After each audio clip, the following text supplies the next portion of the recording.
ಜ್ಞಾನಿ, ಮೇಧಾವಿ, ಚಿಂತಕರು ಅವರ ನಿಜವಾದ ವಿಮುಕ್ತಿ ಎಲ್ಲಿ ಅಡಗಿದೆ ಅನ್ನೋದ್ರ ಬಗ್ಗೆ ತೋರಿಸ್ಕೊಟ್ಟಿರುವಂಥವರು ಕಾರ್ಲ್ ಮಾರ್ಕ್ಸ್, ಜರ್ಮನಿಯ ಫಿಲಾಸಫರ್. ಅವರು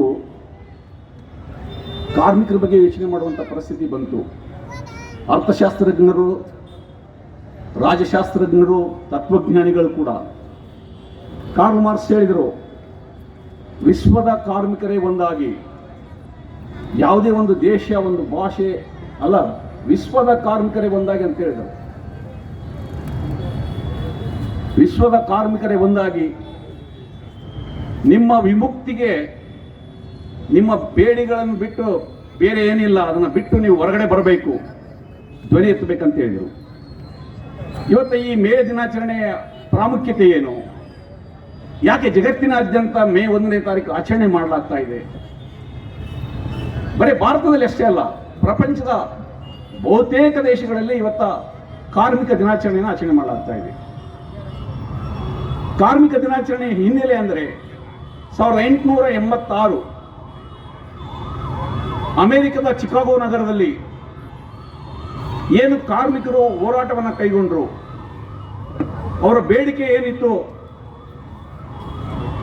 ದಿನದ 24 ಗಂಟೆಗಳಲ್ಲಿ 8 ತಾಸು ಶ್ರಮ, 8 ತಾಸು ರೆಸ್ಟ್ ನಿದ್ರೆ, ಇನ್ನು 8 ತಾಸು ರಿಕ್ರಿಯೇಷನ್, ಆತನ ಇನ್ನಿತರ ಎಲ್ಲ ಚಟುವಟಿಕೆಗಳನ್ನು ಮಾಡಬೇಕನ್ನೋದು. ಈ ಪರಿಕಲ್ಪನೆ ಕಾರ್ಲ್ ಮಾರ್ಕ್ಸ್ ಅವರೇ ಕೊಟ್ಟಿದ್ರು. ಅವರ ವಿಚಾರಧಾರೆ ಮೇಲೆ ಕಾರ್ಮಿಕರು ಹೋರಾಟಗಳನ್ನು ಕಟ್ಕೊಳ್ತಾರೆ, ಲಕ್ಷಾಂತರ ಜನ ಬೀದಿಗಿಳಿತಾರೆ.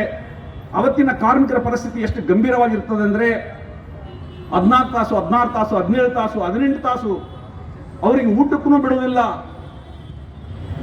ಅಥವಾ ಅವರಿಗೆ ಪಯಖಾನೆಗೆ ಹೋಗ್ಲಿಕ್ಕಾಗಲಿ, ಮೂತ್ರಕ್ಕೆ ಹೋಗ್ಲಿಕ್ಕಾಗಲಿ ಬಿಡುವುದಿಲ್ಲ. ಹೆಣ್ಣು ಮಕ್ಕಳಿಗೆ ಹಾಲು ಕುಡಿಸ್ಲಿಕ್ಕೆ ಕೂಡ ಬಿಡಲಾರದಂಥ ಪರಿಸ್ಥಿತಿ. ಸಣ್ಣ ಮಕ್ಕಳಿಗೆ ಹಾಲನ್ನು ಕುಡಿಸ್ಲಿಕ್ಕೆ ಕೂಡ ಅವ್ರಿಗೆ ಟೈಮ್ ಕೊಡ್ತಿರ್ಲಿಲ್ಲ. ಆ ರೀತಿಯಾಗಿ ಅವರಿಗೆ ಶೋಷಣೆ. ಅವ್ರು ಎಲ್ಲಿ ಕೆಲಸ ಮಾಡ್ತಾ ಇರ್ತಾರೆ ಒಂದು ಯಂತ್ರದ ಜೊತೆಯಲ್ಲಿ, ಅಲ್ಲೇನೆ ಅವರಿಗೆ ಊಟ ಕೊಡುವಂಥದ್ದು. ಯಾಕಂದ್ರೆ ಅಲ್ಲಿ ಬಿಟ್ಟು ಹೋದ್ರೆ ಅವರು ಅಷ್ಟು ಟೈಮ್ ವೇಸ್ಟ್ ಆಗ್ತದೆ ಅನ್ನುವಂಥದ್ದು. ಈ ರೀತಿಯಾಗಿ ವಿಪರೀತ ಶೋಷಣೆ, ಯಾವ ಹಕ್ಕುಗಳು ಕೂಡ ಇಲ್ಲದಂಥ ಸಂದರ್ಭದಲ್ಲಿ ಕಾರ್ಮಿಕರೆಲ್ಲ ಹೋರಾಟಕ್ಕೆ ಇಳಿತಾರೆ. ಆ ಹೋರಾಟದ ಎ ಮಾರ್ಕೆಟ್ ಅಂತೇಳಿ ಚಿಕಾಗೋ ನಗರದಲ್ಲಿ ಶಾಂತ ರೀತಿಯಿಂದ ನಡೆಯುವಂತಹ ಹೋರಾಟದಲ್ಲಿ ಆಳ್ವಿಕರೇ ಒಂದು ಬಾಂಬ್ ಹಾಕ್ತಾರೆ. ಬಾಂಬ್ ಹಾಕಿದ ನಂತರ ಜನ ಚೆಲ್ಲಪಿಲಿ ಓಡಾಡುವಾಗ ಪೊಲೀಸರು ಗೋಲಿಬಾರ್ ಮಾಡ್ತಾರೆ. ಕಾರ್ಮಿಕರೆಲ್ಲ ಪೊಲೀಸರನ್ನ ಕೂಡ ಸಾಯಿಸ್ತಾರೆ. ನಂತರ ಟ್ರಯಲ್ ಆಗುತ್ತೆ.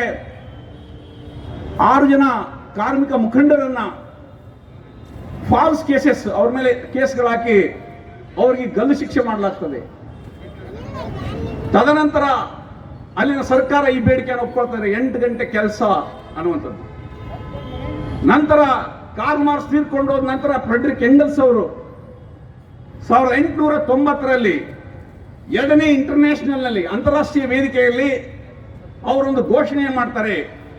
ಮೇ 1ನೇ ತಾರೀಕು, ಅವತ್ತಿನಕ್ಕಿಂತ ಮುಂಚೆ ಕಾರ್ಮಿಕರ ಧ್ವಜ ಬಿಳಿಯಾಗಿರುತ್ತೆ, ಬಿಳಿ ಧ್ವಜ ಇರ್ತದೆ, ವೈಟ್ ಬ್ಯಾನರ್. ಅವತ್ತಿನ ರಕ್ತಪಾತದಲ್ಲಿ ಆ ಧ್ವಜ ಏನು ರಕ್ತದಲ್ಲಿ ಮುಳುಗುತ್ತೆ, ಅದು ರೆಡ್ ಬ್ಯಾನರ್ ಆಗುತ್ತೆ, ಕೆಂಪು ಧ್ವಜ ಆಗುತ್ತೆ. ಅಲ್ಲಿಂದ ಕಾರ್ಮಿಕರ ಧ್ವಜ ಕೆಂಬೌಟ್ ಆಗಿದೆ, ರೆಡ್ ಫ್ಲಾಗ್ ಆಗಿದೆ, ರೆಡ್ ಬ್ಯಾನರ್ ಆಗಿದೆ. ಆಗ ಫ್ರೆಡ್ರಿಕ್ ಎಂಗಲ್ಸ್ ಮತ್ತೊಬ್ಬ ಮಾರ್ಕ್ಸ್ವಾದಿ ಚಿಂತಕರು ಅವರು ಕರೆ ಕೊಡ್ತಾರೆ. 1890ರಲ್ಲಿ ಅಂತಾರಾಷ್ಟ್ರೀಯ ವೇದಿಕೆಯಲ್ಲಿ ಹೇಳ್ತಾರೆ, ಮೇ 1ನೇ ತಾರೀಕು ಕಾರ್ಮಿಕರ ದಿನಾಚರಣೆ ಅಂತೇಳಿ ಆಚರಣೆ ಮಾಡ್ಬೇಕಂತೇಳಿ. ಅವತ್ತಿನ ದಿವಸ ಕಾರ್ಮಿಕರು ತಮ್ಮ ಕೆಲಸವನ್ನ ರಜೆ ಕೊಟ್ಟು ಅವರು ತಮ್ಮ ಹಕ್ಕುಗಳಿಗೋಸ್ಕರ ಹೋರಾಟವನ್ನ ಏನ್ ಮಾಡ್ತಾ ಇದ್ದಾರೆ ಅವುಗಳನ್ನ ಯಶಸ್ವಿಗೊಳಿಸ್ಕೊಳ್ಬೇಕು. ಅಷ್ಟೇ ಅಲ್ಲ, ಅವತ್ತಿನ ದಿವಸ ಅವರಿಗೆ ಸಂತೋಷದ ದಿನ. ಯಾಕೆಂದ್ರೆ ಅವರ ಹಕ್ಕುಗಳು ಯಶಸ್ವಿಯಾಗಿರುವಂತಹ ದಿನ. ಅದು ವಿಶ್ವ ಕಾರ್ಮಿಕರ ದಿನಾಚರಣೆ ಅಂತ ಆಚರಿಸಬೇಕಂತಾರೆ.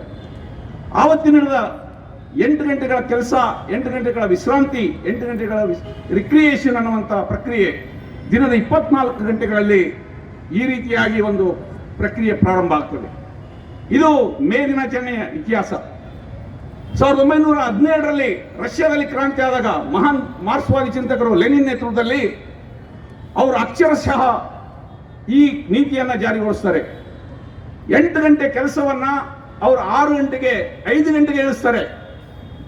ರಷ್ಯಾದಲ್ಲಿ ಸಮಾಜವಾದಿ ಕ್ರಾಂತಿ ಆದ ನಂತರ ಕಾರ್ಮಿಕರು ರೈತರು ಅಧಿಕಾರಕ್ಕೆ ಬಂದ ನಂತರ ಕೇವಲ 5 ರಿಂದ 6 ತಾಸು ಕೆಲಸ ಮಾಡಿದ್ರೆ ಸಾಕಾಗಿತ್ತು.